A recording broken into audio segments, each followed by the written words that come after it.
Lee Travis, I first met him, I went to USC on a call, just went to LA. I was living near San Francisco at the time. And I'd heard of him, and I stopped by University Hall and met him. I remember stuttering my head off very severely.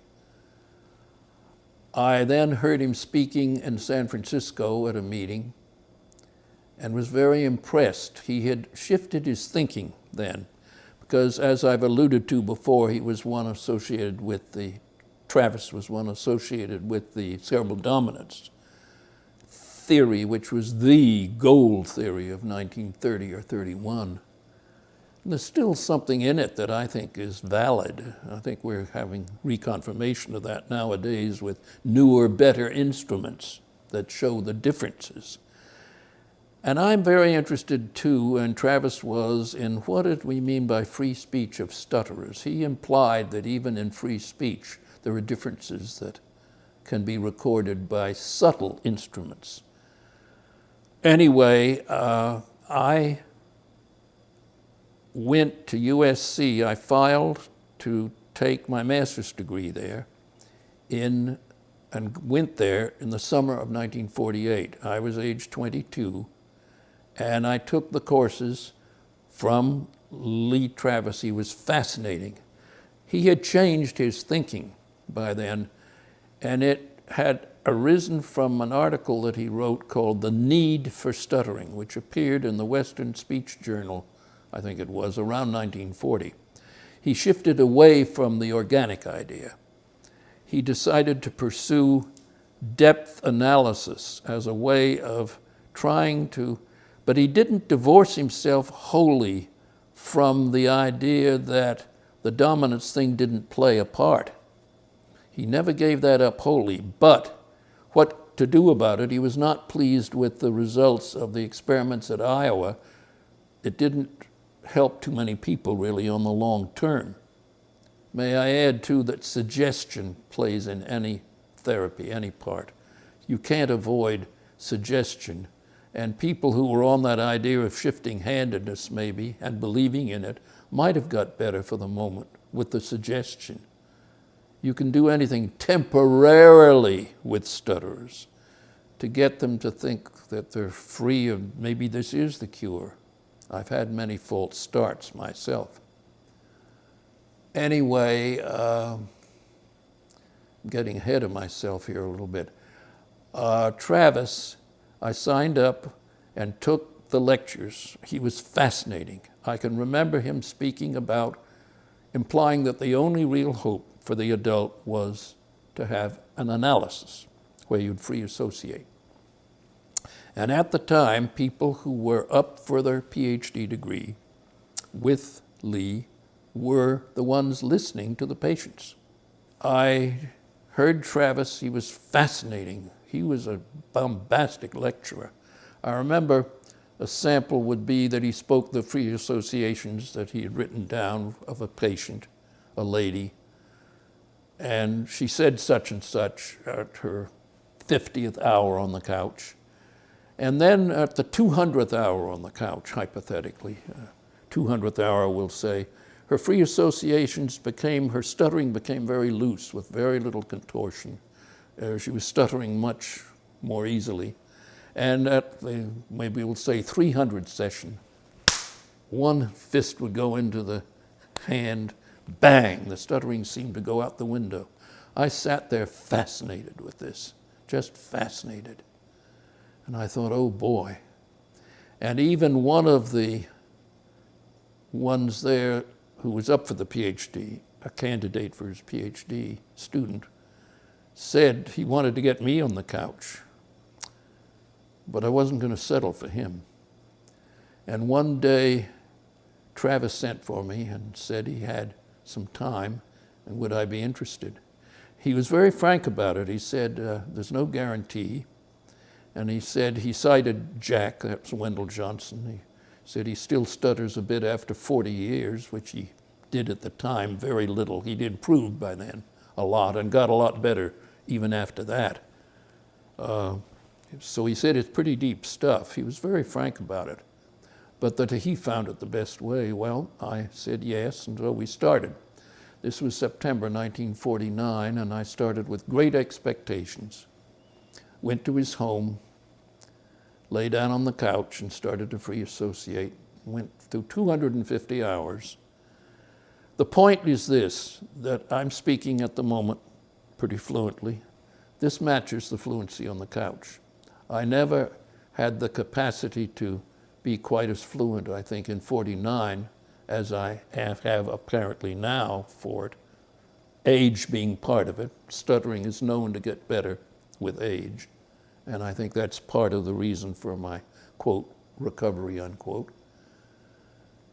But I was practically free on the couch as far as the fluency would go. And Lee told me, he said most of the patients would just choke.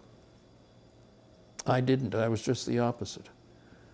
But I was a very good producer, he said. In other words, the stuff just poured out of me, and he didn't write down too much. He used to sit there, he'd smoked, I remember that. It was to my right behind me. And he smoked, and very often it was, how do you do today? How are things today? Hello, and sit down and start. And oh yes, I'd have to write my dreams down. And this was very difficult because when you dream, you think of the most recent part of a dream, and then you work backwards to the first start of it. Well, I had to reverse that. To type them up, I had to get it in reverse in sequence.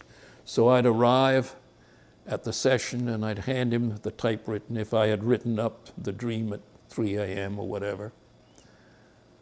And he said, it was always, let's begin where you see yourself walking through a watermelon patch. I said, see watermelons? Watermelons all around me. Watermelons become very large. They explode. I see a watermelon exploding. I'm free associating right now. See a sunset.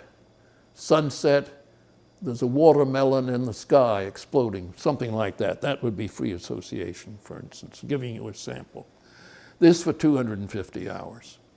And it did me some good because I think, as I said in South America, during my speech before the world meeting there was a lamp that happened to be out to my right field as I was there at the lectern. And I said, I might as well have spoken to this lamp over here, pointing to the lamp. I forget whether this was in Spanish or English because I used both, but anyway, I might as well have had the same results. There was very little feedback in it. Occasionally, he might say, well, what do you mean by that or something? But most sessions, there wasn't one word between the arrival, the greeting, how are you today, and then see you next time. That was it. So that's why I say the lamp analogy. And I mean that, and I'm not knocking him. I'm just saying I looked upon Lee, looking back on it all, I think he was a super brilliant instrumental scientist. And on my very last session, and I don't think he was happy, I'll be frank about it, I said to him, you know, I'll back you up, I'll back your thinking on this. But I'll back your thinking from 1931, that book, Speech Pathology. The first sentence in that book is, in general, stuttering is a deep-seated neurophysiological disturbance, period. I said, I've quoted that every time, and I still believe in this, and I think that was my final session.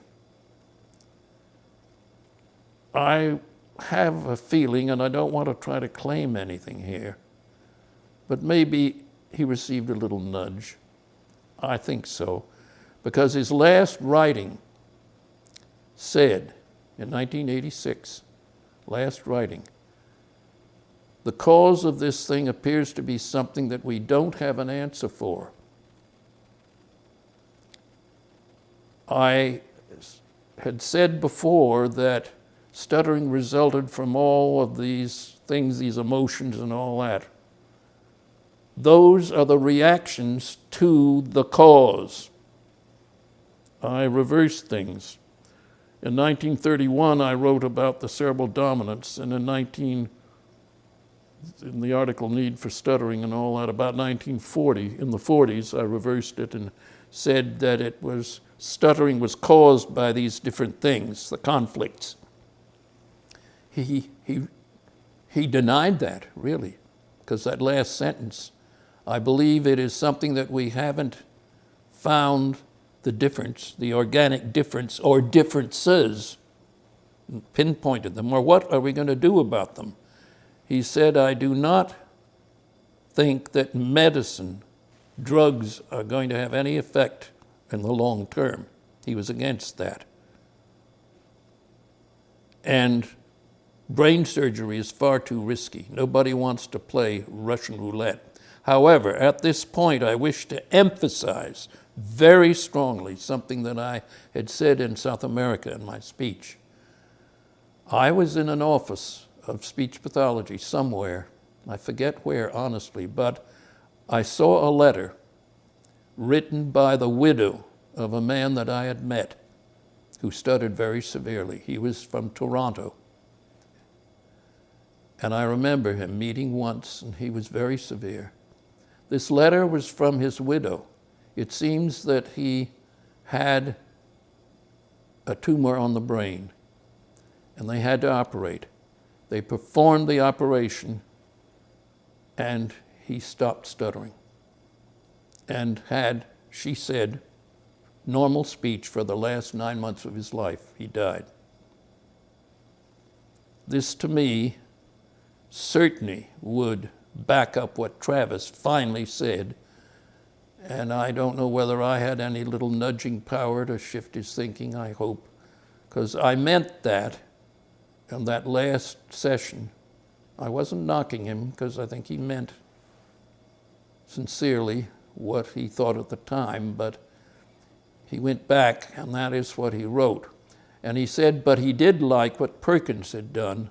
Perkins had done the research, Bill Perkins, about how to symptomatically deal with it. He said, all we know now is how to deal with the peripheral system, with the part where the expression of the disorder appears. So, Travis, it did me some good. I don't regret the therapy.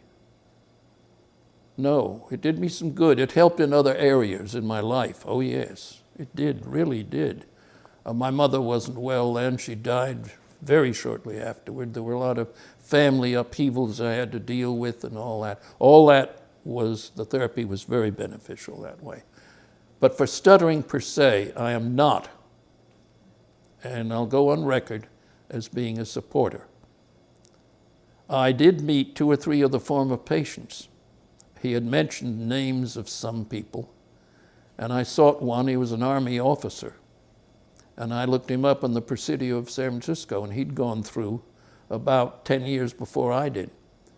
And all he said was, we stutter, our whole body stutters. It's our whole psyche and everything and all that. And his speech was pretty good then, but he was an older man and he'd had success in his life. I know of another one that did not have a happy ending, but so I just say that for what it's worth. I think, Travis, I believe I'm the only one alive who's had the therapy from him directly, and I'm not knocking it, but I was delighted to see that he did shift his thinking back to what I originally had always supported and support extremely nowadays.